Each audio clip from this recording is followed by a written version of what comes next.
વંચાતું ક્યાંય નથી.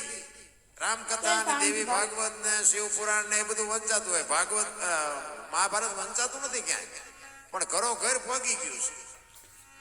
વંચાતું નથી તોય પગી ગયું છે.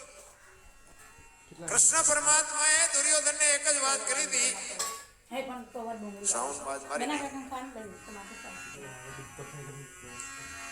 કૃષ્ણ પરમાત્માએ દુર્યોધનને એક જ વાત કરી હતી કે હસ્તિનાપુરની ગાદી તમે લઈ લ્યો, પણ 5 ગામ તો આપો. 5 ભાઈઓને હું ખાવું? દુર્યોધન કે એક હોના નાકાની અણી જેટલું નથી દેવું. કૃષ્ણ પરમાત્મા કે તો બાજવું પડશે, કે બાજવું છે પણ દેવું નથી. આ બાજ્યા, બધાને ખબર છે. શું કાઢ્યું? ધર્મરાજા જેવા ધર્મરાજા બાપુ, ધર્મનો જે રખેવાળ હોય એને બાપુ આ દુનિયાએ જો 5 ફૂટ જગ્યા ન આપી હોય તો કર્મની ગતિ શું હોઈ શકે? રામ ધર્મને જે હાજવીને બેઠો હોય એ ધર્મરાજા આ સંપત્તિ માટે છેલ્લે હાટ ગાળવા હાટું બાપુ હિમાલય જવું પડ્યું. એક 5 ફૂટ જગ્યા ન મળી. શું કર્મની ગતિ છે? અને જો રામાયણમાં બાપુ અખિલ બ્રહ્માંડના માલિક રામચંદ્ર પરમાત્મા વનમાં જાય ને ત્યારે લક્ષ્મણને ભલામણ કરે છે, લક્ષ્મણ 14 વર્ષ કાલ પૂરા થઈ જાય, હું આવતો રહીશ. બાપનું ધ્યાન રાખજે, રાજનું ધ્યાન રાખજે, પ્રજાનું ધ્યાન રાખજે.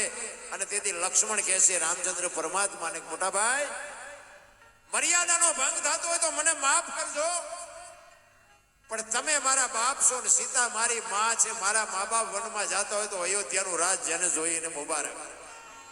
નોખી નોખી માયુના છોકરા હતા.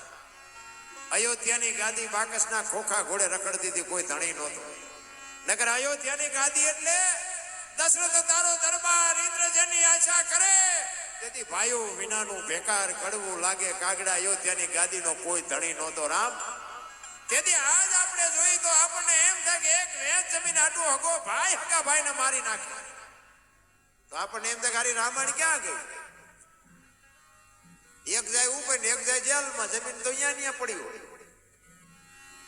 પછી ઓલો જેલમાં જો એની ખબર કાઢવા જાવ તો શું કે ઓલું ફસાવી ગયું જાય ભલે જાય, પણ મને બારો કટાવતા વ્યાજ જવા દીધી હોત તો તારે મોડું થઈ ગયું હોય. રામ સમયની બલિહારી છે. તમે મેં છે ને આવા આયોજન કરો છો ને, સમય કરાવે છે. રૂપિયા તો બધાની પાસે છે. એ તો મારો નાથ જેથી ભેગો ભળે ને તેથી આ થાય. બાકી બાપુ બળથી બુદ્ધિથી કાંઈ થતું નથી. મેં બહુ ધોકા પસાડ્યા.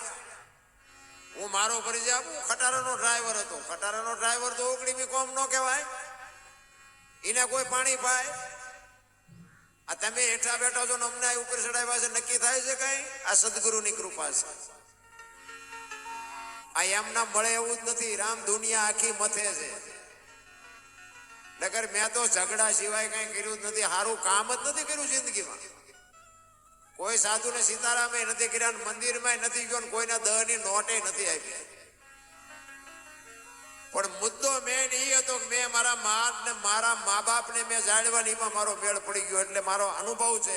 એટલે બધાને મારી હાથ જોડીને વિનંતી છે કે બાપુ મા બાપને હાચવજો. દુનિયાના બાપુ જીવતા જાગતા જો ભગવાન હોય ને તો માન બાપ છે. બાકી બધું પછી વાત છે. જોકે અહીંયા જ્યાં દીકરીઓને વંદન કરતા હોય વડીલો બાપુ, અહીંયા કઈ શિખામણ દેવાની હોય નહીં. પણ છતાંય આજની યુવા પેઢીમાં બાપુ, હું જનરલ વાત કરું છું, બહુ બગાડ દેખાય છે આપણને. એમાં આ માવડીઓ બહેનો દીકરીઓ બેઠી એને તો હું ખાસ સલામ કરીને કહું છું કે ફેશનનું માપ રાખજો. બહુ ફેશન નહીં હારી. માપે માપે પૈસા ભગવાન આપ્યા હોય તો વાપરો, ખાઓ પીઓ. હું કઈ સલાહ દેવા નથી આવ્યો અને સલાહ દેવાની મારી કોઈ ઓકાતે નથી. પણ આ રામચરિત માનસ છે ને, એટલા માટે હું તમને એક દીકરીઓ માટે એક પ્રસંગ તમને કહું કે સીતાજી લક્ષ્મણ રેખા ઓળંગી ગયા ની કે હરણ થયું. આ રામચરિત માનસમાં એવું આવે છે.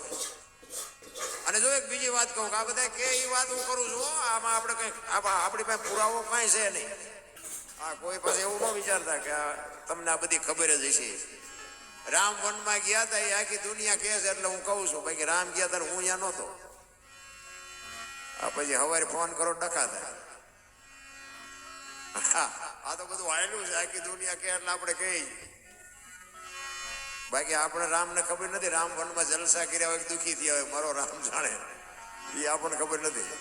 પણ રામચરિત માનસનો પ્રસંગ છે કે માં ભગવતી દેવી સીતા લક્ષ્મણ રેખા ઓળંગી ગયા અને એનું હરણ થયું. તો તમે એમ માનો છો કે સીતાજીમાં શક્તિ નહોતી? મિથિલા નરેશની દીકરી બાબુ, અગ્નિનો ગોળો હતો, રાવણ માથે દ્રષ્ટિ પડે ને, રાવણની રાખ આ દુનિયામાં ન પડે, ઈ ભગવતી હતી. પણ તમને અને મને આજની દીકરીઓ માટે બાબુ એને કેળો પાડ્યો કે જે લક્ષ્મણ રેખા ટપી જાય ને એનું આ દુનિયામાં હરણ જ થાય. પછી દીકરી હોય, બાપ હોય, મા હોય, ભાઈ હોય, કોઈ બી હોય, લક્ષ્મણ રેખા બધાય હોય. લક્ષ્મણ રેખા જે ટપી જાય એનું આ દુનિયામાં હરણ જ થાય. રાવણ મરી ગયા એમમાં ન રહેતા, ગામો કાયમ છે, અમે તો બધે જાય, અમને દેખાય. જે લક્ષ્મણ રેખા ટપી જાય બાપુ, દીકરો જો દીકરાની મર્યાદામાં ન રહે, બાપ બાપની રીતે ન રહે, મા માની રીતે ન રહે, વહુ વહુની રીતે ન રહે, તો સમજી લેજો કે આ રેખા ટપી ગયા. એનું ક્યારે હરણ થાય એનું કાંઈ નક્કી નહીં. રામચરિત માનસ છે ને ભાઈ, ઈ એક જીવનમાં ઉતારવા જેવો ગ્રંથ. કે મને તો એમ થાય કે અત્યારે આખી દુનિયામાં તમે જુઓ તો કથા ને ભજન ને માંડવા ને પ્રતિષ્ઠા ને માતાજીના ગરબા ને ધૂન ને આમ ભક્તિ ફાટી નથી નીકળી.